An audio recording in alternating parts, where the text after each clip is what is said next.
বহু নতুন প্ৰজন্মৰ যুৱক যুৱতীয়ে আজি যোগদান কৰিছে আৰু আমি দেখিছোঁ তেওঁলোকৰ আঞ্চলিকতাবাদৰ ধ্বজাখন উৰুৱাই ৰাখিবলৈ যথেষ্ট আগ্ৰহ।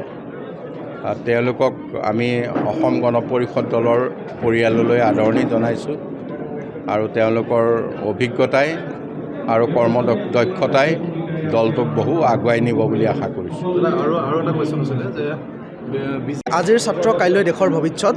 অসমৰ ভূমিত আঞ্চলিকতাবাদৰ যি ধাৰা, এই ধাৰা অক্ষুণ্ণ ৰখা দল একমাত্ৰ আঞ্চলিক ৰাজনৈতিক দল হৈছে অসম গণ পৰিষদ আৰু অসম গণ পৰিষদৰ দ্বাৰাই অসমত আঞ্চলিকতাবাদৰ যি নৱজাগৰণ হৈছিলে, এই জাগৰণৰ প্ৰতি আকৃষ্ট হৈয়ে আজি কলিয়াবৰৰ এই পবিত্ৰ ভূমিত জাতীয়তাবাদৰ দুৰ্গত ইয়াত 500তকৈও অধিক ছাত্ৰ ছাত্ৰীয়ে আজি অসম গণ পৰিষদৰ ছাত্ৰ সংগঠন অসম ছাত্ৰ পৰিষদত যোগদান কৰিছে।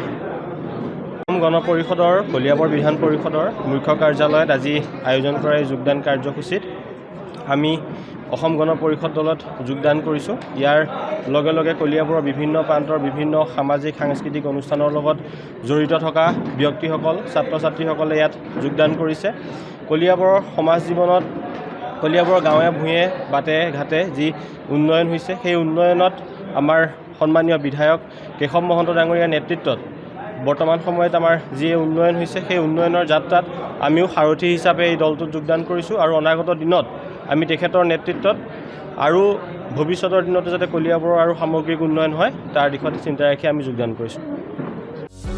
যিকোনো খবৰৰ বাবে যোগাযোগ কৰক আমাৰ এই নম্বৰত 9181 307 221।